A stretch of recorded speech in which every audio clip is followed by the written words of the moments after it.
It's now my pleasure to introduce Ford Foundation President and our host, Luis Ubiñas. And I thank you.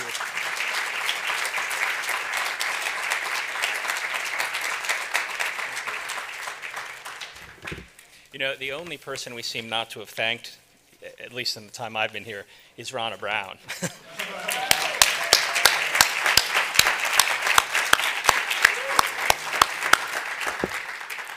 You know, if there are any board members here, you got to know that she really holds it together and does a great job. That was an ad for you, in case you didn't notice. You know, it's an honor for us here at Ford to be hosting Philanthropy New York in its 34th annual meeting. I was hoping it would be the 35th, so it would be an anniversary, and we can give you a grant for it, but you're missing just by 12 months. I'm Luis Ubiñas, president of the Ford Foundation. You just heard that. You know, we spent a lot of time thinking about the hurricane and what it meant. And we have to tell you that the response by the philanthropic community to Hurricane Sandy represented an astonishing commitment by the people in this room to bettering the city and this region. It was in countless ways inspiring. We as an institution were deeply involved in New Orleans. And to see this response, the speed of response, the sheer goodwill and good practice, it was an overwhelming force for good. And it highlighted the diversity and commitment of the philanthropic community in this region. Funders participated in all sorts of ways to address a myriad of issues. We saw funders at worker centers. We saw funders in medical facilities. We saw funders in almost every aspect of the crisis. And unlike the myth of philanthropy as bureaucratic, we saw those funders instantaneously respond. It was astonishing performance. A second group of people were astonishing, and that is the group of people in our government at the city, state, and federal level. You know, we live in a time when the meme is that government doesn't work.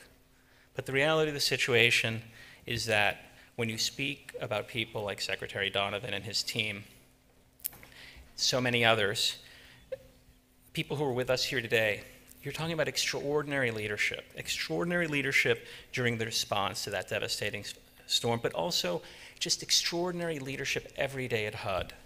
What he's done, what that team at HUD has done, and what everyone in this administration has done to restore the idea of basic competence in government is an astonishing thing. Now, I know that the Office of International and Philanthropic Innovation has worked closely with many, many people in this room to maximize the Sandy Recovery Task Force and its efforts. But what is particularly gratifying is the focus of that task force, the efforts of that task force on communities that are substantively disadvantaged and marginalized. And the collaboration between HUD and other departments. I was with the Secretary of Labor some months ago. She was dedicated to the workers. We were just with Secretary Donovan. He's talking about physical infrastructure and how physical infrastructure comes back. Across this administration, people have come together to provide a kind of exceptional support to this region that matches the magic we saw from the philanthropic community. And again, none of the bureaucracy you come to expect. Cutting through red tape, making things happen, even in difficult political circumstances. Now, what's interesting about the dialogue around this recovery, what's interesting about the conversation you'll just have, is it isn't just about rebuilding. It's not just about putting back what was as it was. It's asking the question of how we can do it better. How can we establish the notion that you can have a disaster and out of that disaster can come better, newer, different, more sustainable, more equitable? And how can we then take those lessons? And this is something the Secretary has mentioned over and over again. How can we take those lessons so that next time there's a disaster, we can be that much better prepared, so that next time there's a disaster, we can have registries of local organizations that can provide food support, registries of local labor force organizations that can provide immediate labor, so that we can have rules and regulations around the health and safety of the people doing that work. It is that kind of ability to operate in the moment, in the crisis, while at the same time thinking about what we build for the future and how we do it in the future, that epitomizes the excellence of government and service that we've seen from this administration and this department. Now, we have the immense, immense privilege of hearing from Secretary Donovan and some others in this coming panel, and I just want us to pause before we do that and keep in mind what it means to have excellent government, and what it's meant for the New York region, and what it means to have excellent philanthropy, and what it means to the New York region. So, without further ado, as they say, I want to introduce Melissa Harris Perry from MSNBC to moderate the discussion. Melissa is an author, a professor, a trustee of the Century Foundation. She's the kind of person that makes the rest of us seem lazy and filled with lassitude and indifference. She's a Tulane. She's the founding director of the Anna Julia Cooper Project on Gender, Race, and Politics in the South, as if all the other stuff weren't enough. Her first book, which has such a wonderful title that I almost bought it last night, Barbershops, Bibles, and BET, among three of my favorite things. Everyday Talk and Black Political Thought, which of course won the W.E.B. Du Bois Book Award in 2005, because how could she not win that award too? Those of us who watch her show know her to be exceptionally serious, exceptionally thoughtful, and tough.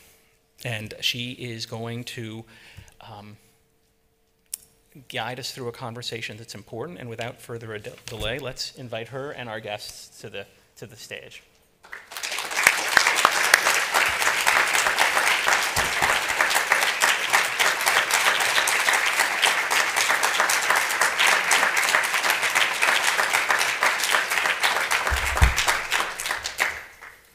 Good afternoon. So I am a college professor, so I know what this hour of the day is. So you cannot fool me. I know that this is the part where you get drowsy and you're in a room without windows, but this is at its core a central issue for us to deal with. And so I want everybody to just, do a little energy check here so that we can begin. Let me start with a very quick intro, and then I'm going to bring out our panelists.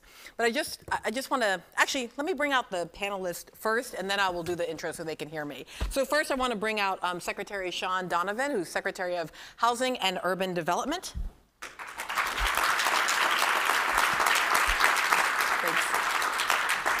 Let me also bring out Howard Glaser, who's Director of State Operations and Senior Policy Advisor to the New York State Governor, Andrew Cuomo.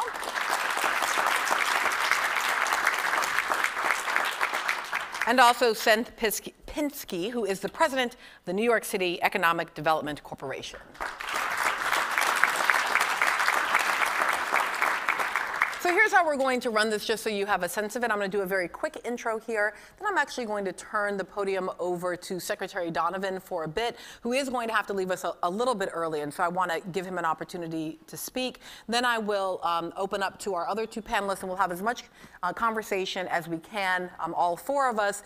Secretary Donovan will have to go a bit early, although I'm figuring because of the sequester, the plane might be really delayed. So maybe we'll get to keep him. And then mine was 2.5 hours delayed last night. It was fun. There was a lot of wine associated with that sequester delay.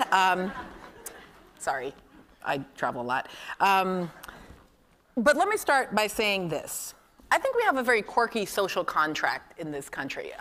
When I teach Introduction to American Politics at Tulane University, where I teach, one of the things I do in almost every Introduction to American Politics course is at some point I usually stand on the table or on the desk and recite the first few lines of our incredible social contract, that we hold these truths to be self-evident, that all persons, Jefferson wrote men, I clean it up because I'm a feminist, that all persons are created equal and they are endowed by their creator with certain inalienable rights, and that among these are life, liberty, and the pursuit of happiness. And of course, all of you probably know, and certainly my students know after a bit in class, that that pursuit of happiness is kind of a funny line. Right, we know that the history of that line was really about property and about the notion of an inalienable right, a right to which we could not, from which we could not be alienated, to property. but that it was deeply problematic, for example, on the Monticello Mountain in the 18th century, to talk about people having an inalienable right to property. So the language becomes pursuit of happiness, which has been read in many, many ways as a matter of property or of economic rights, but I think also means that we end up with a quirky, unique, and wonderful possibility that within our very founding documents, we have established that there is an inalienable right to human flourishing. That in fact, as important as a fair distribution of resources is to a democratic republic, that in addition to the work that we will do to ensure that there is a fair distribution of resources, that we also believe that human beings have a fundamental right to human flourishing, to the capacity to be resilient, to recover not only the value of one's home, but the strength of one's community. See the distinction there?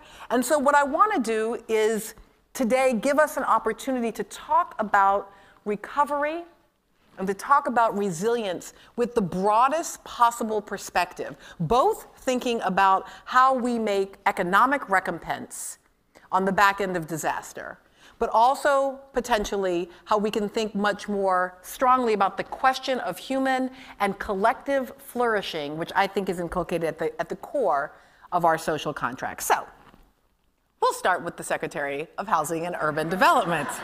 Why not? Of course, you know that Secretary Donovan is in his second term with President Obama, which always means that there's a kind of bravery, there's a courage to staying on in the second term. And of course, you also know that Secretary Donovan became Secretary of Housing and Urban Development at a tough time.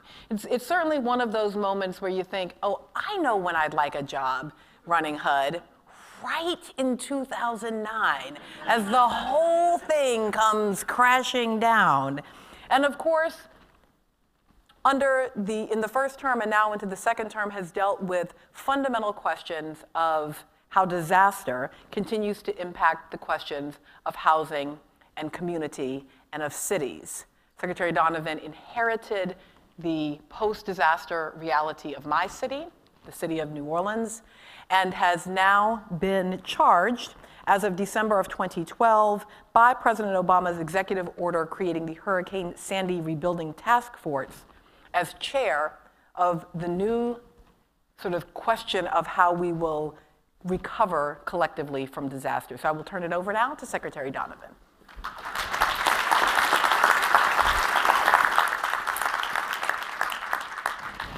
Melissa, thank you. I was going to say that because of sequestration, my plane has been delayed. But given how challenging I'm now expecting the questions to be, I'm thinking that I may just cut out of here a little bit early anyway. So I do hope I'll stay a few minutes longer. It is a remarkably rich subject. And I want to start by thanking not only the Ford Foundation, but you personally, Luis, for hosting us, but more importantly, for your just remarkable leadership of this institution these last years. It has been one of my great pleasures personally, and I know I have many colleagues in the administration that would say the same thing, of working directly with you and this institution on so many important aspects of trying to make this world a better place. So, thank you.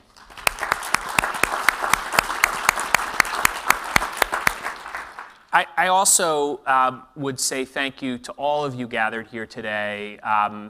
As the HUD Secretary, as chair of this task force, but maybe to be a little more parochial as a lifelong New Yorker. I came back a few weeks after the storm to help a friend and a colleague bury his daughter, something no father should have to do. I still have friends that live and work a few blocks from my old house in Boerum Hill, friends in Red Hook and other places that are rebuilding their lives. And I will say that without the work that all of you collectively have done as philanthropy, as foundations, we would have far many more of those families and communities still struggling today. Because of you, communities are rebuilding, families are rebuilding their lives, and thank you. Thank you very personally, and thank you on behalf of the President. I do see your role and our partnership with you as fundamental. We convened in early December a group of 60 foundations to try to make sure that from the very earliest point of our recovery that we were partnering with you. And in fact, I see the role of the task force in some ways as very analogous to Philanthropy New York, which is really may not control the money itself, may not be making the grants directly. After all, there are federal agencies doing that all across the federal government. But I see our role as the task force as making sure that all of the investments that we make as a federal government add up to more than the sum of their parts. And I think that is, in essence, what this gathering today is about. So I'm very, very glad to be here. What I wanted to do, hopefully in just a couple minutes, because I think this really is about a conversation, not about me standing up here and talking at you. What I wanted to do is just talk briefly about where we are in this recovery, and then to focus in on one particular aspect that we, and I know so many of you are focused on. On Monday, we will mark the 6-month anniversary of Sandy. And there is much that has been done to not only respond, but to help recover. I am proud of the leadership that President Obama showed literally from the day of the storm, even the weeks before the storm in the leadership. There were 17,000 federal responders on the ground within the week after Sandy hit the region. There is already more than $10 billion that has helped families, communities begin to rebuild, a long and arduous process of rebuilding.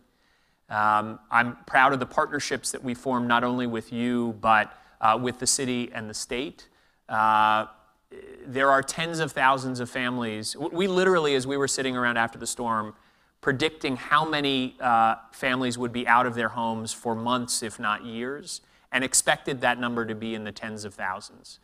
Because of the work that was done between the states, New York City, the federal government, on rapid repairs and a range of other things, we are really looking at a far smaller, still terrifying, but far smaller core of families that are going to be the very long-term displaced. Rapid repairs and a whole range of other things. And I think that work has made an enormous difference. And I thank the governors and the mayors for that leadership.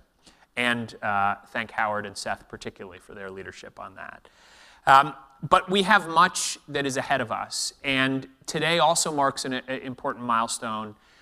We announced, I was in Albany earlier, announcing the approval of $1.7 billion in community development block grant assistance to the state of New York. And I expect the New York City and New Jersey plans to be approved very shortly. One of the things that I think you all will be particularly interested in, that's particularly important in the plan that New York State put together, was $25 million that will go to local communities for their own long-term planning processes. But also to link those to a regional process, the Long Island communities, to a regional process in Long Island that will require them to come together and to think not as individual communities, but as a collective region about their future. And I think it is a very hopeful sign that government is moving in that direction. And I think it's something that all of you, I hope you will partner with those planning efforts that are being sparked by the state investment. What is ahead of us, though, from that community development block grant investment? Clearly, there are still far too many families that are out of their homes. Small business owners that need to rebuild. We have very complex, challenging issues to think about in terms of the energy infrastructure that we rebuild for the region. We need to think about the enormous lever of how we structure flood insurance and other incentives for building back in a smarter, more resilient way. And what we do with our gasoline, our energy, our other infrastructure are going to be important questions. To have the millions of families out of power in the wake of this storm was clearly a challenge that cannot be repeated if there is a way to avoid it. So all of those are important issues the task force is going to be working on. But I think the single one that is certainly taking up the most of my time and the task force's time at this point is how to build into this recovery a not just physical infrastructure, but also a civic infrastructure and an ingrained planning process that ensures that we think about and in fact internalize the risks of climate change going forward. I think I'm happy to believe this is an audience where I don't have to make the case that the president made in the State of the Union address, which was essentially that you can put your head in the sand and believe that 12 of the 12 hottest years on record have happened in the last 15 years as a coincidence, that Sandy, in all its ferocious power, was but one of the multiple extreme weather events of last year, along with record forest fires and drought. But I won't have to make that case here today. What I will say, though, is that I feel a deep responsibility leading the task force that we cannot, as federal agencies, remain in our silos and plan in the way that we have traditionally planned. And we have begun to bring together a multi-agency group to look at not just how all of these investments interact. I was saying earlier to a group this afternoon that one of the most terrifying meetings I've had was the discussion with the head of Amtrak, who told me, all those folks talking about we need to find ways to protect these tunnels going forward. They don't realize we had a gate we could have closed on the Hudson River Tunnel. Had we closed it, all of Penn Station would have flooded. That brought the head of the MTA to say, well, you know what?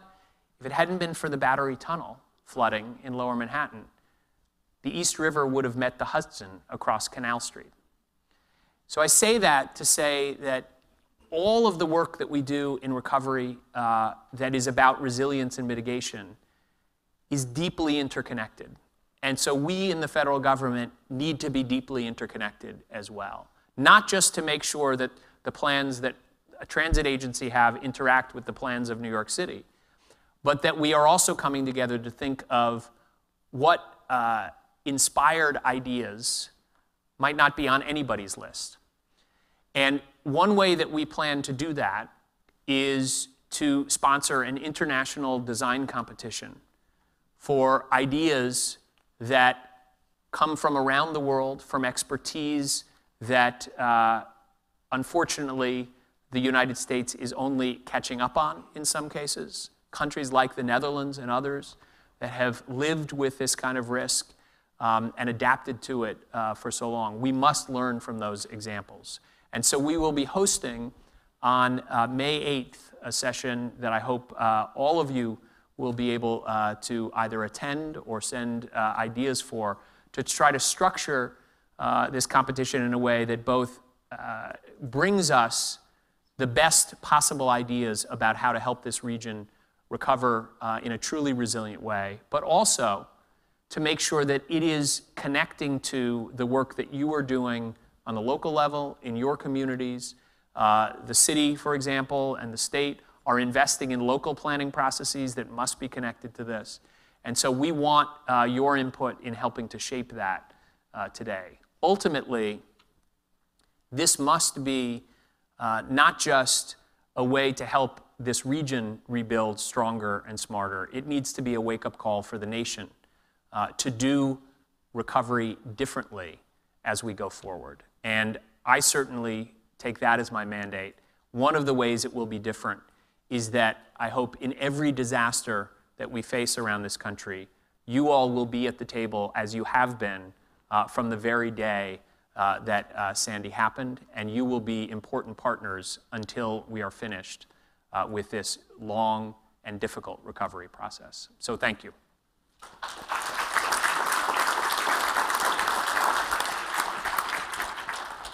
So at this point, I want to bring in Howard Glaser and Seth Pinsky a bit and see if we can get a little bit of conversation going. And I always say this to the panel on my shows as well. I'm here to ask questions, but you should also feel free to talk to one another and to challenge and/or amen one another, however this goes. You know that we talk to each other all day long. Exactly, exactly. We're looking forward to talking with you, actually. End of the day, Friday. That's right. But if you'd like to perform for the group here, so I want to start actually with the infrastructure question that you've just raised. So, obviously in the wake of Hurricane Katrina, one of the first things that many people locally started talking about was the Netherlands system for holding back the water. And the language became, should we build Category 5 levees, right? Is this a moment when it becomes clear that what we need is Category 5 levees? Here's my one concern about this. It defines the disaster primarily as the wind, the rain, and the levee failure, and doesn't define the disaster as the deep underlying inequities that existed before wind and rain and levee failure hit it. So here's my question. Do we need to redefine what the disaster is so that we're building different infrastructure? So on the one hand, yes, Category 5 levees, but also safe neighborhoods, quality available food, good schools, decent housing. Is there a way we should be redefining disaster in a moment like this? First of all, thank you to Philanthropy New York and to the Ford Foundation for hosting this. I think that there are a couple of things that I would unpack from your question.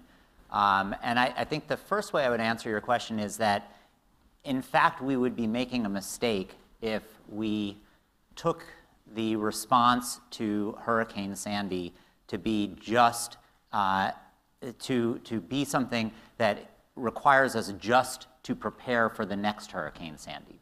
And what I mean by that is that Hurricane Sandy was an incredibly idiosyncratic storm that required all sorts of quirky factors to come together in order to produce exactly the effect that it produced. And the chances of all of those factors coming together in exactly the same way in the future is relatively small. So if all that we're looking to do is protect ourselves from the next Hurricane Sandy, then I think that we will have missed an opportunity. But that doesn't mean that what we need to protect ourselves from is then just any hurricane. Because in fact, the challenge that we face, I think, as a city and as a planet is a planet that's much broader than this particular disaster, but it's a whole class of challenges that all come down to a single issue, which is climate change. And that what we need to prepare ourselves for on the city level, on the state level, on the national level, are all of the many challenges that climate change is going to bring. Storm surge, sea level rise being one and two of the serious elements of that, but certainly not the full spectrum of risks that we face. So that's one answer that I would give. The second answer that I would give with respect to your question about redefining the disaster as not just the event itself, but the situation that existed before the event. On the one hand, I would tend to agree with you that we need to use this as an opportunity, not just to put many of these neighborhoods back to the state that they were in beforehand, but to improve them. But on the other hand, I would also caution against allowing our ambition to sink our ability to accomplish anything. And in many cases, I think that the challenges that the neighborhoods that were impacted by the storm and the communities that were impacted by the storm were serious challenges that have been decades in the making.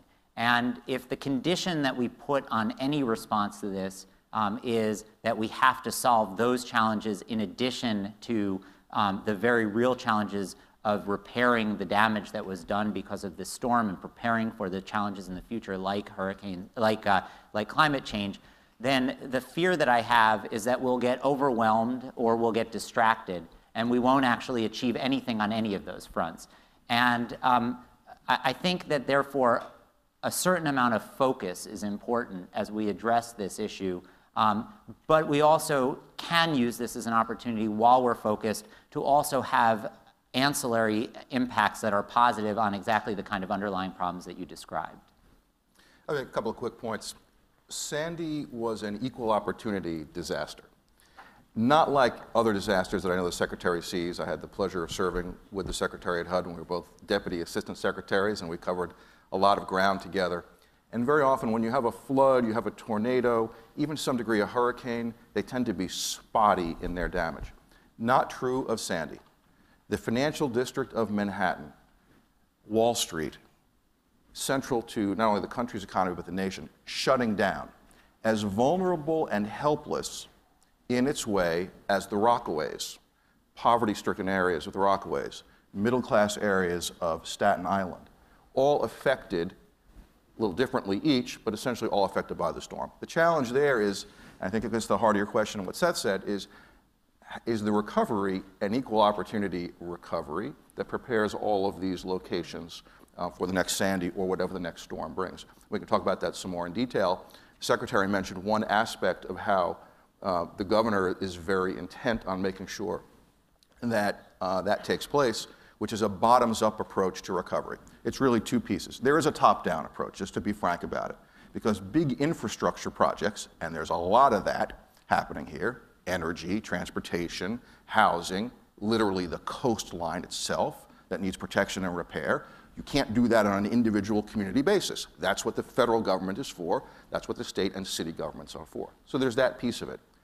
But rebuilding homes, rebuilding businesses, rebuilding communities, that's bottom up. And so one of the things the Secretary approved today was the governor's plan, based really in part on work we had done a long time ago at HUD called empowerment zones, to ask about 45 different communities around the state to participate in a regional planning process where, with our assistance, plan for community economic development, redevelopment, housing, all the rest of it, submit their plans to HUD and to the state and approve those plans if they're comprehensive in nature and deal with vulnerable populations as well as the infrastructure issues. And we're devoting about $400 million to those projects. So it's got to happen both ways, we think. It's never been done anywhere before in the country this way. Get the infrastructure from the top, but get community rebuilding from the bottom, not a plan that we or this federal government is imposing on the communities. So, Melissa, I do want to take off on your question in a particular way, which is that, maybe to say it slightly differently than you did, even in an equal opportunity disaster, right? Even where you have wealthy areas, traditionally low-income areas hit, I think my experience, and certainly this would be in Katrina as well, that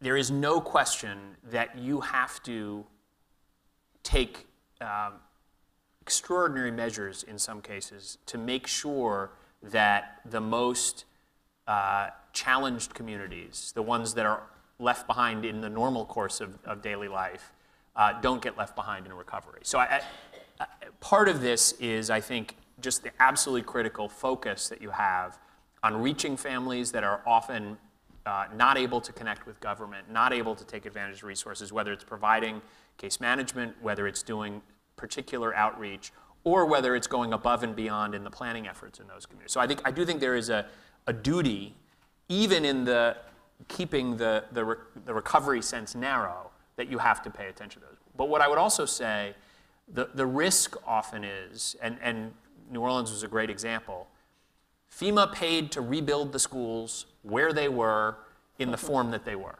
right? We had a huge fight with the city, which the city ultimately won, which was good. The Obama administration agreed, ultimately, to say, no, this is an opportunity to think differently about what the disaster was that was there. The challenge, and I think this goes to Seth's point, is we can't put all the weight of that challenge on just the recovery, right? But what we can do is say, look, I can bring $1 to the table. I want to make sure that dollar is doing its piece to re-envision, reimagine, revitalize what that community would be. And that's my responsibility with recovery dollars. I think the responsibility of all of you that are here today, of those communities, is to ensure that as those resources are coming in, that it is in service of a different outcome and serving multiple disasters, say, not just the natural disaster. And frankly, using it as a wake-up call to say, we have a moment of opportunity here. It has focused attention on this community. Let us take advantage of that, not just to solve the climate change or those challenges. So I think it's, maybe stating it slightly differently, but I think there is an enormous obligation that we have to think about the challenge that you've posed to us. So let me build on both of these, and particularly, Howard, on the top-down and the bottom-up sort of ways of thinking about it. So immediately post-disaster, we always get the outpouring of the American spirit, right? And it's a charitable outpouring. And in fact, oftentimes, individual storm victims will talk about how important those one-on-one connections, the casserole lady who comes and brings hot food, not just a cold sandwich, like how that can get you through, that sort of thing. On the other hand, you need the structural infrastructure investment that can only come, as you point out, from a government level. Like the church just can't rebuild the bridge. It just doesn't really work that way. They can rebuild your barn, but not your bridge. Yeah, just sit with that for a moment. Okay, so, but it actually feels to me like there's, that what should be a sort of nodding, yes, of course you need both charity and justice, has actually turned into a bit of an ideological debate, claiming that the private sector can in fact manage everything, or suggesting that the private sector has almost no role at all. So particularly sort of for a philanthropy group, how, in a very nuts and bolts, how do you bridge both the politics and the policy of the need for the rapid response that often comes from individual civil society and private organizations, and the long-term responses that come from government?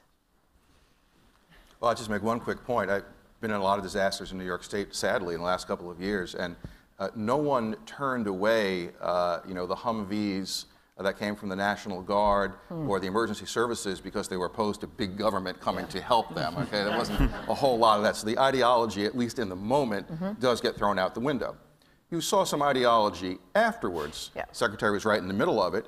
It took longer to get federal aid for this storm, which, by the way, is the second biggest storm in terms of damage in history, next to Katrina. It took longer than any other storm that Congress has ever passed supplemental aid for. It got caught up in the intense partisanship in Washington, and it took months and months and months longer than it should have. So, the ideology is out there. I think the fortunate thing for us in New York, and I'll just plug New York State, is that it worked together in an extraordinary bipartisan way. You had, I don't know if you know Peter King, the Republican congressman from Long Island, stood up against his own party to fight for the aid. So it was across the board. People really were New Yorkers and Americans first. Disasters do bring out the best in you, and maintaining that spirit through the recovery process is really the challenge that's kind of ahead of us. But I will say on recovery issues, on disasters, partisan politics does tend to go to the side at this point. Yeah, I would agree with that. I think that what you are describing is certainly a phenomenon that increasingly exists across the country, but my observation is that you find a lot less of that here in New York. I think that there is incredible collaboration between the various levels of government, not just across the party aisles, but between the different levels of government. I think that you also are seeing incredible collaboration between the private sector and the public sector. It's really been amazing through our process of developing a long-term plan for the city to see how many private organizations have stepped up and said that they want to provide assistance to us through this process, whether it's seconding employees to us to help develop this plan, providing us with expertise free of charge. There's a real willingness, certainly in the city, and I'm sure this is the case statewide, on the private side, to be a part of the civic conversation. and not just to view government as the other and the enemy, but to view government as a partner as well. And I think that that's been an encouraging fact throughout my time in city government, but especially as we try to deal with these very serious challenges that we face in terms of recovery from Hurricane Sandy and more broadly, the challenge of climate change going forward. I think there's a real recognition, and Secretary Donovan made reference to this when he talked about not having to convince this audience about the existence of climate change. There's a real recognition that we face a potentially existential threat, and that we are only going to overcome that existential threat if we work together, and that it's not going to be solved only by government, it's not going to be solved only by the private sector. It truly will have to be a collaboration between those two, the philanthropic sector and the public as a whole. I think the comments I would endorse in terms of the ideology and you know, how depressing it was to be in the Beltway watching this unfold. I think at another level, presuming that you do have sort of both sides, and you're absolutely right, you do need a kind of whole of three sectors approach, public, private, and I think the third sector of philanthropy, nonprofits, civic organizations. The question is, how do you actually allow that to happen in a way that's productive? And part of it, honestly, I mean, it is sort of dumb, but you have to be in the same room together. I mean, I remember a conversation I had with Craig Fugate and who's the head of FEMA and the head of the Red Cross, and there was just a very simple, well, she said, where should we focus our resources? And Craig said, well, we've got this series of counties that has an official designation that allows us to come in and provide this kind of aid. These other counties were hit not as badly, they don't reach the threshold. You should go to those places and focus on that. And that simple sort of being in the room and thinking collaboratively about how you work together is one thing. The second is that, and this goes to the schools in New Orleans that I talked about, there are so many processes built into the federal sort of encrusted barnacles of regulations over time that make it hard for volunteer organizations and others to participate. And so I think we've begun, but we have a lot more work to do in really thinking constructively about how to engage third sector organizations. New Orleans was an example where we literally couldn't fund the habitats and others that were using volunteer labor to rebuild homes. So we had to go and change the regulations to do that, right? We can think more constructively about, and you all can help us on this, how do you coordinate philanthropic engagement? How do you think about coverage of an area that's been hit, and how you split up the duties or maybe collaborate in certain places? You can bring us that information, but we also have to be thinking ahead. We're working with AmeriCorps, for example, to establish a permanent program of volunteers through that could help and come organize volunteers and to make sure that there's engagement there. There's a whole range of things like that, but it has to begin with a fundamental understanding of what you said, which is none of us can do it alone, and we have to have ideas in place, plans in place before the storm hits. Otherwise, we're going to waste so much of that outpouring of engagement that we get. I've got a real Sandy-specific question, and it really is a question. I do not know the answer to this question. I don't even have a good hypothesis for it. If I were to go right now to one of the families who is still long-term out of their home, it's been 6 months, and they maybe don't even see in the next 6 months how they're going to get back in, and I say to them, who is at fault for this? How would they respond?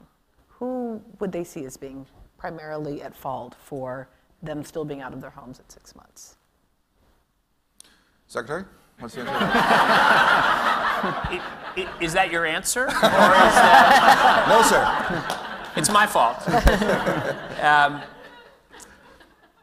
This is part of the nature of disasters as I've seen it, is that there is no single response to that, and it's also something that evolves over time. You'll meet families that should be angry, should be blaming somebody else, and aren't. and others who, frankly, there is no fault, but they will find it. I think, in particular, right now, we're at a point where the challenges have been numerous, but the biggest problem I saw in getting families back into their homes was around insurance. FEMA was actually remarkably fast in getting payments to families. I heard that very consistently throughout the region. Where we really, and I think the lessons that we need to take are about, particularly in an area, there's never been a storm in as densely populated an area as we have here, and figuring out how to be ready with the adjusters and sort of that whole infrastructure around insurance, I think, is one of the big lessons learned. With the announcement today, if a month or two from now you've still got that homeowner, then it's going to be our fault. Because that's the moment that we're entering, right? Is this CDBG, it shouldn't have taken this long. More than 3 months of delay just to get the bill passed. I could say they blame politics in the Congress a little bit, but what comes next is really, can we deliver on what was announced today? Yep, agree with that. Really? Okay. I mean, you know, do you have another answer? Well, no, I don't know the answer in Sandy. I'm just, you know, in New Orleans we make T-shirts about who's to blame about things, right? So you always know you can just go to the French Quarter. So if it says F FEMA, that's who's at fault, or like, you know, if Kanye West shows up on television and says George Bush doesn't like black people, like you get real clues about what we think the processes are in terms of what's going on. So I'm just sort of interested in whether or not people see it as kind of a terrible natural disaster that occurred in the world, but no one is fundamentally to blame for it, or whether or not there's a sense that there was some set of either politicians or agencies. And one of the reasons I wanted to ask that question is, to the extent that there has been a politics around it, for example, with the delays in the Congress, whether or not anyone will lose their job, right? No one loses their job if no one is at fault, right? So no congressman gets voted out for having failed to vote for Sandy relief if we don't think of Congress's slow-moving behavior as being at fault. So that's why I'm just wondering if families see it in that way. We tend to move together as a country when we see a clear person at fault. So. I'm not going to go there. No, there is anger out there. There's no question about it. You know, if you haven't had aid and you're sitting for 3 months, and the insurance company is blaming the bank, and the bank is blaming, you know, Fannie Mae and Freddie Mac, that's a frustrating situation. But I think, as the Secretary says, this is actually the worst moment right now, because it's been 6 months. And the actual federal aid, by and large, for individuals, the FEMA aid is out, but the money that covers the gap between FEMA and the actual loss, that's really what the issue is out there right now, because FEMA caps you at $31,000 for your home repair expenses. Okay, that was not made for New York State or New York City, that rule. That was made for places elsewhere in the country where you could actually repair a home for $31,000. You can't do that in most places in New York State. So people are very dependent on this gap filler. And the gap filler hasn't really arrived until now. So this is a very tough time for folks, I think, that are affected right now, and it's going to get better. But I might be in New Orleans next week, and I'll buy a T-shirt. Yeah, and folks actually love Fugate, in part because there's such a clear comparison there between Fugate and Brownie. So, but we're just real clear. Yeah, the only other thing I would just add in terms of this particular moment in time, I think another reason why you might get frustration at this moment in time is that you know, we've gone through the relief process and we've gone through the early recovery process. And so the easy problems to solve have been solved. People's situation has generally, their situations have been stabilized. And now I think the people whose problems are longer term are realizing that, in fact, the solution is going to take time. And that you know, this stable situation, which to them maybe initially felt okay because it was an interim situation, that interim period may not be as short as people wish it to be. That's what I think breeds frustration. And I think that the federal programs and getting the federal funding flowing is an important part of that. But for some people, even if the money is flowing, it will take time to rebuild their home. It will take time for them to go through the process that they need to get their business reopened.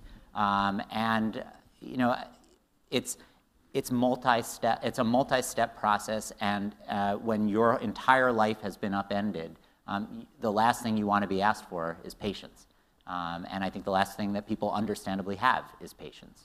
Although, I do think, maybe to turn the question around a little bit, I think there's anger, or certainly at least tension, that is here and is going to be coming even more, that we need to have. And I think this is part of the difficult questions about climate change. In a world where we've basically subsidized development, that is in harm's way through a flood insurance program and other things, the transition from that to a system that is creates the right incentives around climate change, resilience, mitigation is not a simple one. And just to take a very specific example, we're going to go to dramatically higher flood insurance costs, particularly for families that haven't elevated their homes or done other things in the most vulnerable areas. And how we, in a public way, but also with all of you, can manage through that transition and cushion the blow for the most vulnerable and a range of other things is a really important part of the role that we have. We have to get to the right ends, but we also have to find a way to get there that softens that blow for the most vulnerable communities. And there's going to be anger and tension in that we have to have, right? Because if we don't have it, we're actually not doing our jobs as public servants, I think. I'm going to take one more moderator question, and then I've got some here from folks who are in the audience. And so the last moderator question here is, we've said climate change 3 or 4 times here, and it obviously makes sense given the nature of Sandy. I want to connect climate change, environmentalism, with the question of environmental justice, which is, especially with the shift in EPA leadership now, wanting to be sure that we keep the questions of environmental justice on the table, even as we talk about climate change environmentalism. There's a way in which, like, rising seas and the heating earth still feel diffuse, but my child having asthma because of these trucks from this company feels very specific. And this organization here on my street corner that is releasing these toxins into my water feels like, yep.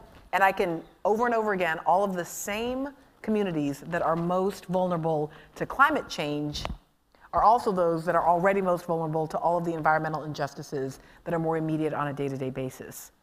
Any thoughts moving forward on the task force as we're rethinking sort of the notion of disaster, of how to connect those environmental justice local practices with a climate change kind of national and even international set of policies? Okay, I'll take it. I think that we have to use this as an opportunity, first of all, to wake people up to the changes that are occurring on our planet. And I think that some of the things that you were describing from an environmental justice perspective that also make people more aware of the causes of the problems that are plaguing our planet are other examples of ways that we can alert the public to the risks that we face and try to activate people to address those risks. But I think that we've lost a lot of time in this country having the fight about the causes of climate change. If we only use this as an opportunity to at least protect ourselves from the impacts of climate change, I think that alone would be an important step forward, because the problem that we faced is that in having the argument about whether climate change existed, not only have we not done anything about the causes of climate change, we also haven't done anything about the effects of climate change. And I think one thing that comes out of a storm like this is at least we have the ability to motivate to do something about the effect of climate change. But if that's all that we do, that I think would be unfortunate. We have to address the degradation that we are causing to our planet, and we have to do it in a way where we're making sure that A, we're addressing the root causes of the problems that we face, but B, we're also taking it from the national, the international level down to the local level.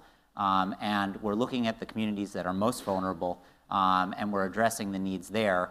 And hopefully in doing that, we're going to be able to start to make the changes that we need in order to make our planet a safer environment for all of us to live in. But the one thing that I would like to just to say, we as a city have been thinking since before 2007 and the release of the Mayor's Plan YC sustainability plan about how we as a city can become a more environmentally sustainable place.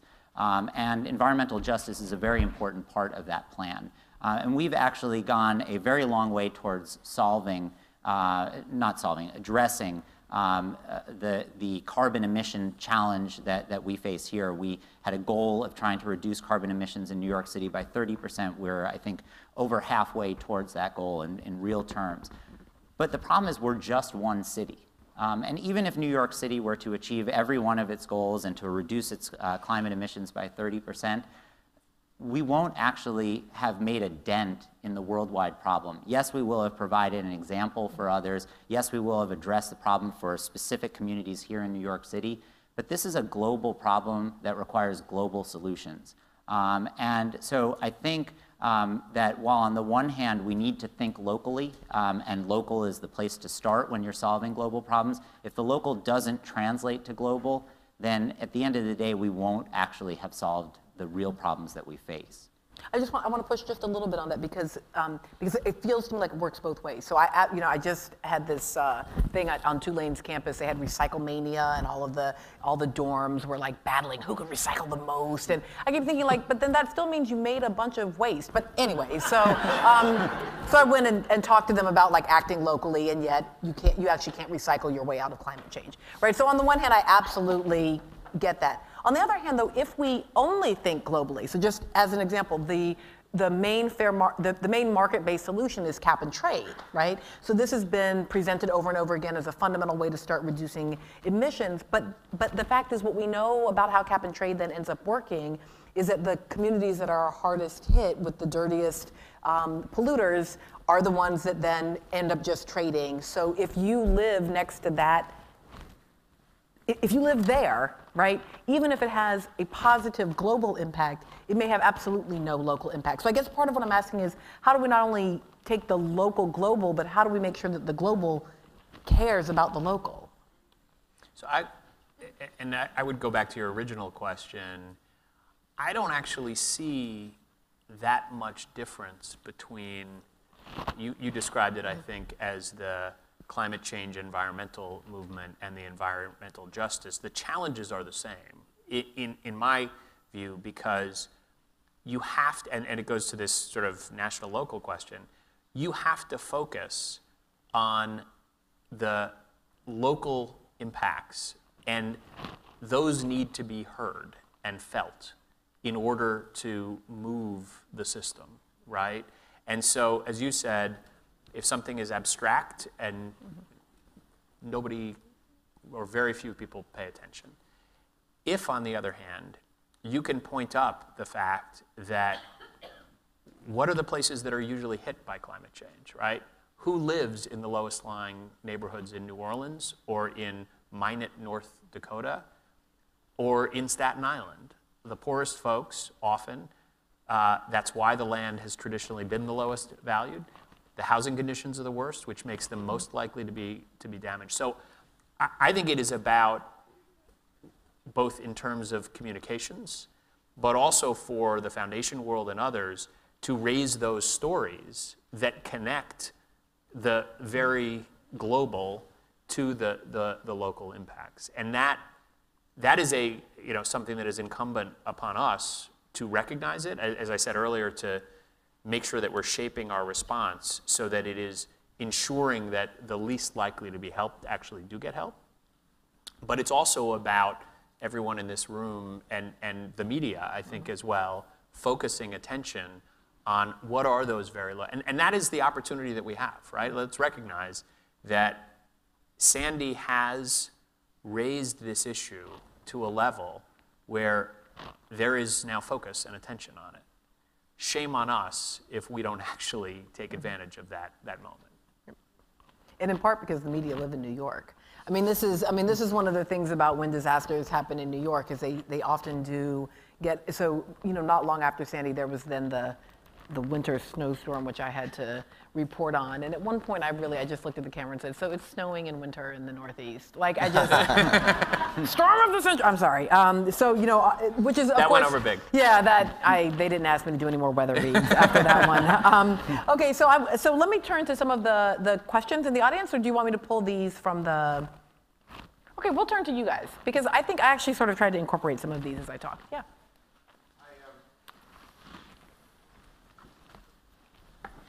Thanks. I'm Erwin Redlander from Columbia University. I want to come back to the issue of recovery for a second and tell you from lots of experiences dealing with very large-scale disasters internationally and in the U.S., the recovery portion of disaster response is probably the most challenging, the most difficult.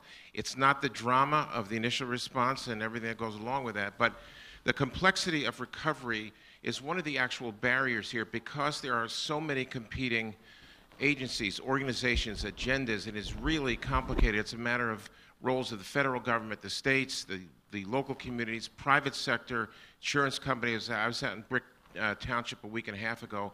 People are struggling with their banks in terms of what's happening to their mortgages, and there's not enough money to repair the houses, as Howard was saying, et cetera. There are these enormous issues that are very complicated, but we had, I think, hoped that something called the National Disaster Recovery Framework would help put some structure on how to organize the actual process of recovering and to coordinate all of these multiple sectors that really need to be in some sync with some leadership. It's just very difficult in our system to figure out how to create the organization that will allow these problems to funnel up in a situation that will allow us to then, in a meaningful way, figure out who's supposed to do what, over what timeline, et cetera. The issue of the patience of people who have been affected is also a very difficult one. We're talking about people with children and families and an unbelievable amount of stress of children not being able to get back to school, et cetera, et cetera. The social issues around recovery in parallel to the rebuilding of infrastructure and housing makes the whole thing much more complicated and gives a greater sense of urgency. I'd just be interested in we have an extraordinary panel, in what you all think about how we could get to a point, given our basic governmental structures, where there is a more defined sense of who's sort of running the show when it comes to recovery of communities badly damaged by a large-scale disaster. Well, I'd say first, for anyone who's really interested in this topic, there are two terrific reports that came out at the beginning of this year. One is the New York Respond Commission report. The other is New York State 2100. New York Respond dealt with a lot of the issues that the professor is talking about. It's a great piece of work, and in fact, he chaired the commission that produced the report, so it's definitely a great piece of work. So I would look at that. I figured I would. And the 2100 report was done in conjunction with New York State and the Rockefeller Foundation, and it was designed to say not how do we recover from this disaster, but how do we plan for New York State in 2100. Now, the question that you are posing is one that we deal with on a practical basis when you walk into a disaster. And I know from my personal experience, many of you may not be familiar with Hurricane Irene and Tropical Storm Lee's damage in upstate New York. Right? We think of Sandy was the big issue down here. As devastating as it was to portions of the New York City and metropolitan area, it was absolutely devastating to entire communities in upstate New York with Sandy and Lee. As those disasters were unfolding, one of the things we learned very rapidly, because the governor and I were in an SUV traveling around to these communities as the floodwaters literally were coming up, is that too often no one was really in charge, even though they were legally in charge.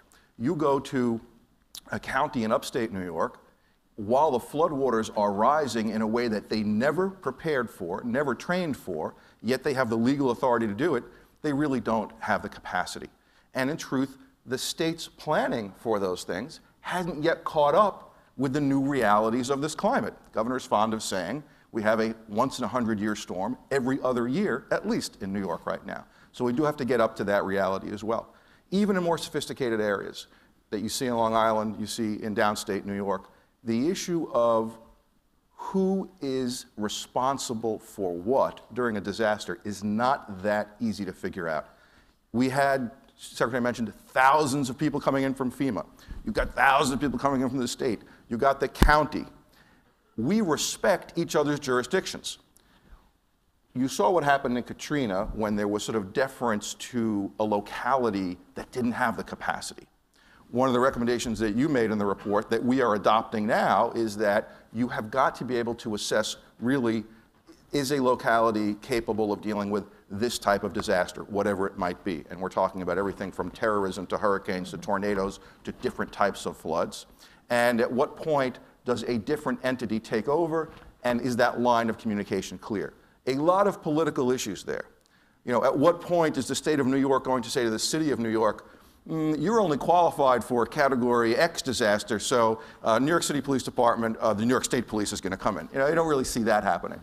But in other areas of the state, it will happen, because we're going to be dealing with the effects of extreme weather in the immediate moment more often. And then, quite frankly, not every locality is prepared to do that, and even the state has more work to do.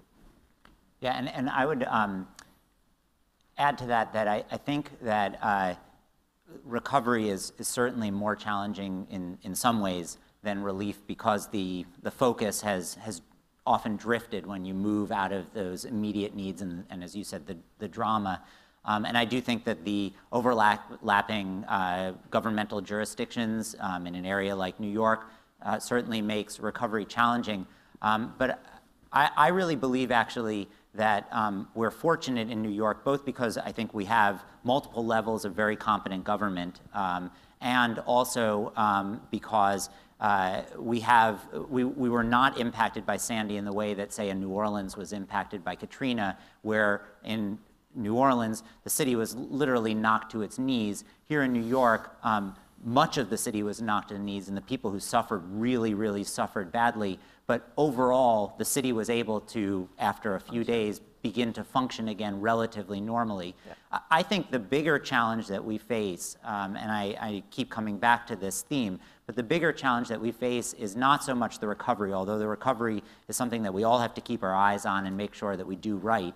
The bigger challenge that we face is this challenge of preparing for the next series of events, understanding that those events, if they're hurricanes, are not going to be exactly the same as Sandy. They may be different. They may strike different areas. They may be a windstorm instead of a surge storm. They may be rain instead of wind. And also understanding that it's not just storms that we need to prepare ourselves for.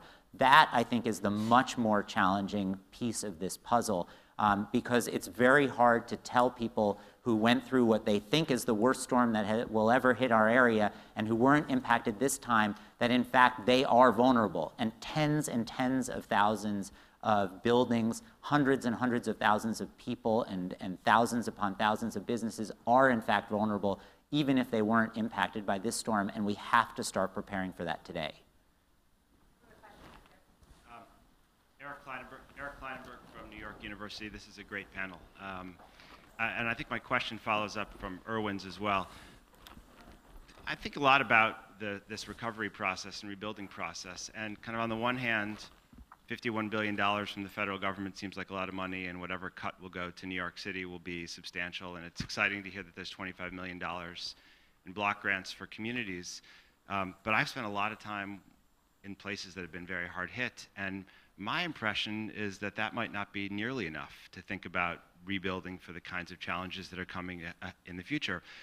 I'm really curious to hear your thoughts about what this money will do and whether it's adequate, and whether you really think that we're investing in neighborhoods and our city infrastructure, whether it's material or the social infrastructure, in ways that will be meaningful and that we'll notice years from now.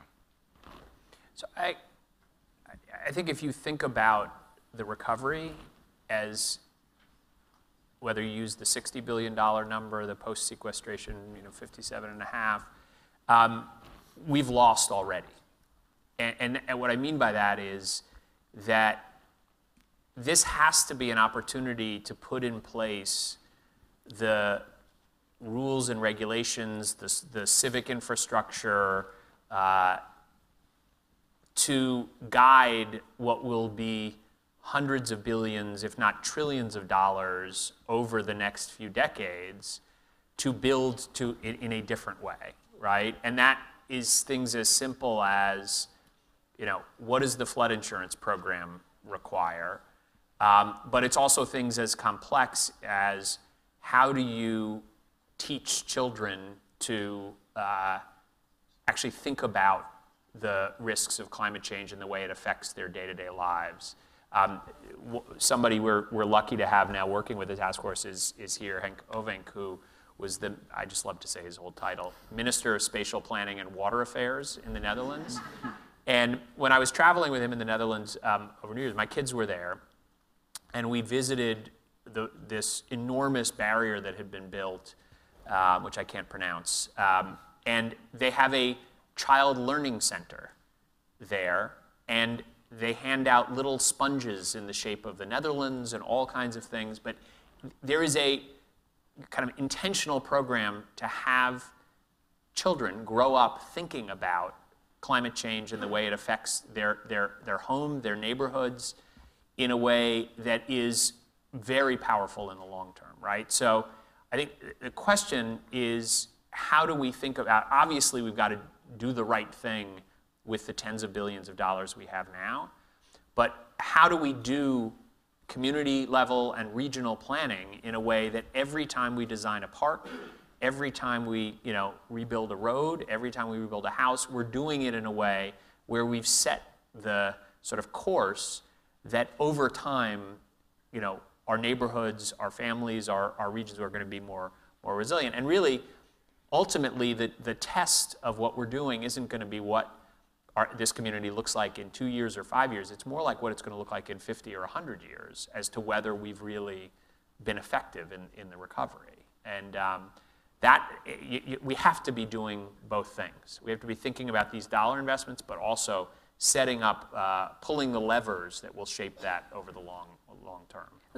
I want to, so Eric is the whole reason that I asked the question about should we redefine disaster, right? Because of course what he knows is that you're more likely to survive the Chicago heat wave if you're in a community with a Catholic church, because the Catholic church keeps the parish records, and it is older single men living in these single occupancy hotels who are poor and African American who are most likely to die in these heat waves because, of course, they're cut off from community in all these ways. And that has to do with all sorts of federal policies, like our zero tolerance policies in public housing that mean that old black men who once committed a felony in their teens will never have an opportunity to live, right? So I guess part of, even though you're the one who asked the question, part of what I wanted to know from you is, how would you spend those dollars differently? Like, on the one hand, yes, there's the infrastructure, we have to build that, but I'm also wondering, you are the person whose work most influenced my thinking about disaster, even when Katrina hit, about what kind of levee we would build that wouldn't be just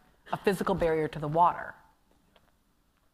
I'd like you to keep talking, actually.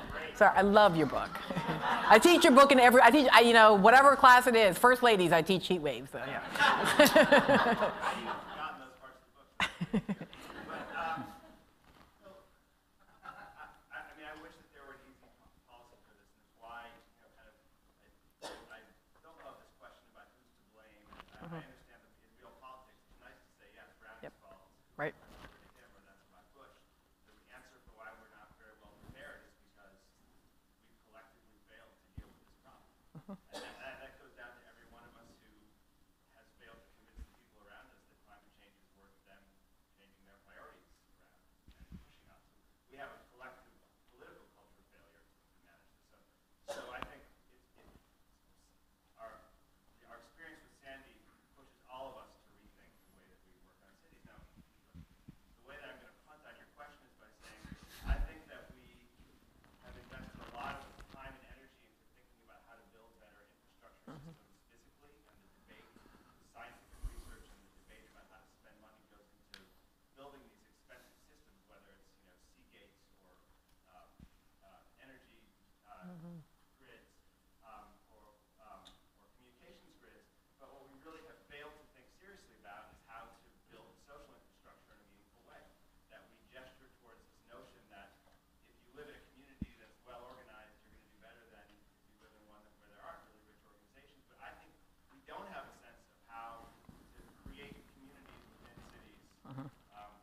Although I think it's fair to say they're not as sharp. I think it's unfair to say we don't know much about it. I do think if you go to New Orleans today, and I shouldn't be saying this next to somebody who lives in New Orleans. There is more civic infrastructure today than there was before the storm. And much of it, I think, was intentionally built, foundation engagement and others. It's haphazard, it's not perfect, unintended consequences, a whole range of other things. But I do think that we've learned a lot over the last 40, 50 years about community building. And we ought to be, collectively in this room, investing in that here. And that is part of what we see the task force's role is to collect and to focus on that. And I don't think it's fair to say we don't have tools and knowledge about that, as imperfect as it is. And we shouldn't let that stop us from investing now. I'll also be New Orleans, that's an empirical question. And if anyone in the room would like to fund empirical investigation into that, I have a center at Tulane that would be happy to take your checks, yes. I'm Cynthia Rosenzweig. I'm the co-chair of the New York City panel on climate change. And this leads right in following this conversation.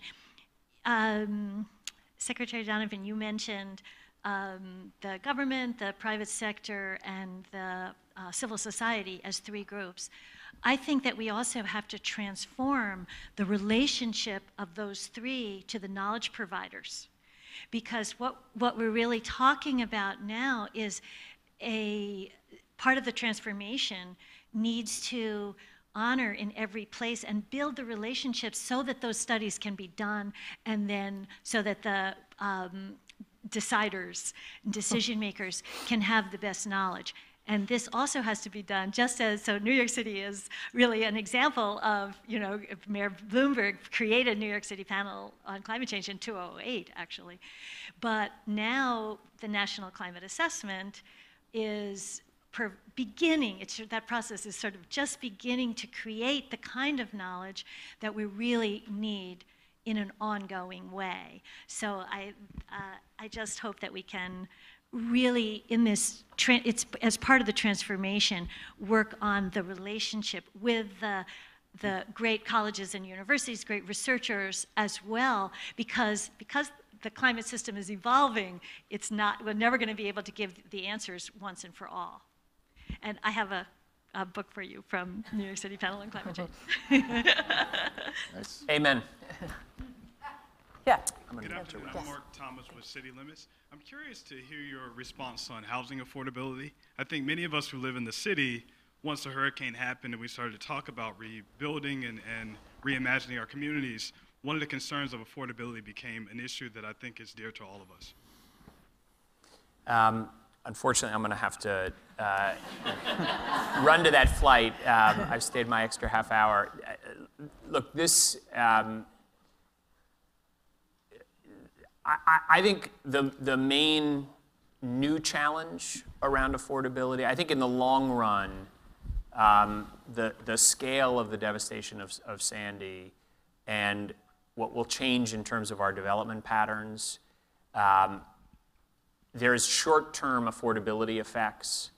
I think the long-term effects are going to be around this issue of, to be very specific, flood insurance, but more broadly, as we recognize the risks of not just living by the shore, but of climate change more broadly, that there are, in some cases, substantial costs that come with that. And that will, and it's not just about housing affordability, it's about affordability more broadly.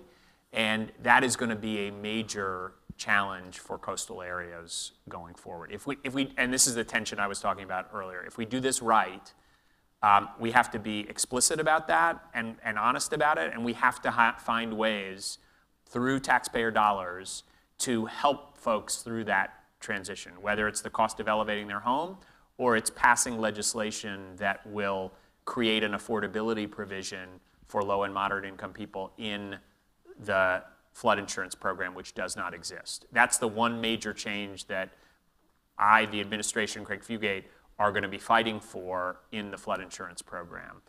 In what are generally positive changes, that is the one, I think, major missing piece. So, thank you. Thanks, absolutely. Thank you, Secretary. See you soon. Thank you.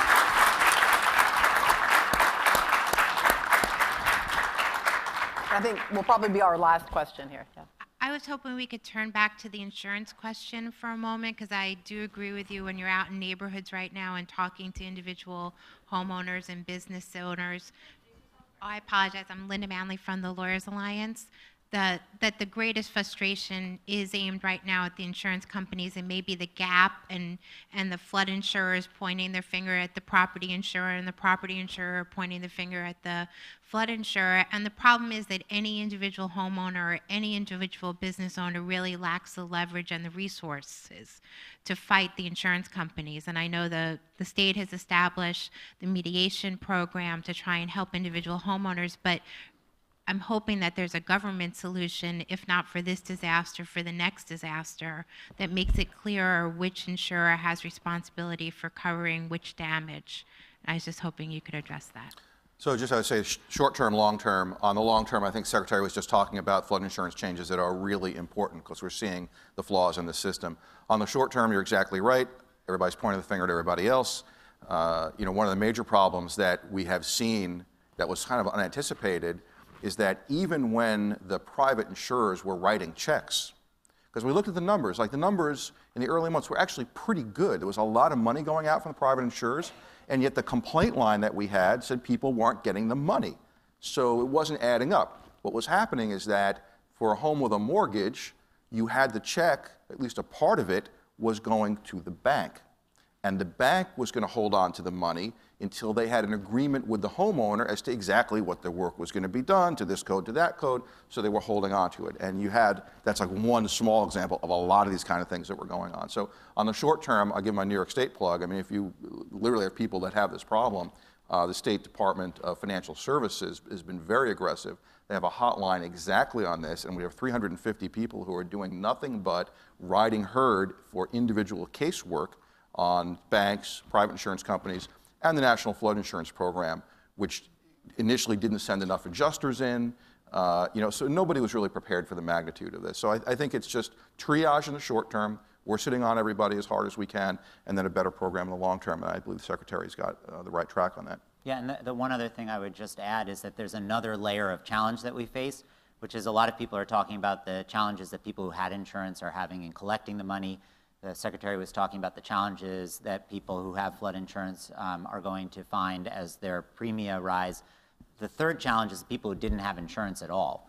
I forget the exact statistic, but it's something like 25 or 30% of the people who were impacted by Sandy actually had flood insurance, which means that these problems weren't even problems and won't even be problems for the vast majority of the people who were impacted by the storm.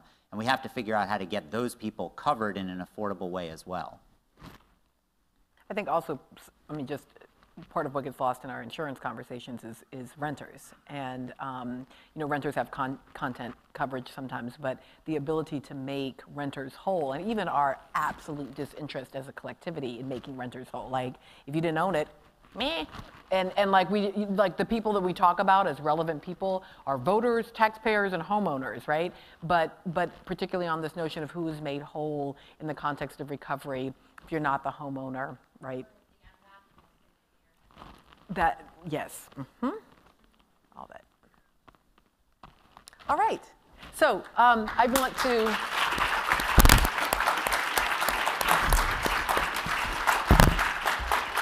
So I want to say thank you so much for joining us, and thank you to the Secretary who, though he had to leave, stayed really quite a long time. Seriously, we do have a center called the Anna Julia Cooper Project at Tulane University. If you do have questions about the empirical realities of New Orleans, you should feel free to fund us, and we will answer those questions for you. But also just that, part of the reason I kept bringing New Orleans up again is just that what we see here in Sandy, what we are still living with almost 8 years later in New Orleans, what will happen over and over again in cities all around this country does require that, as Seth said, we're not just planning for how do we bolster against the next Sandy, but that we recognize our interconnections across all of these disasters, that all of us are inherently vulnerable. And the work that you are doing helps to build the resources so that vulnerable communities can, in fact, recover and be resilient, which, as I said, I believe is actually a core part of our fundamental social contract. Thank you.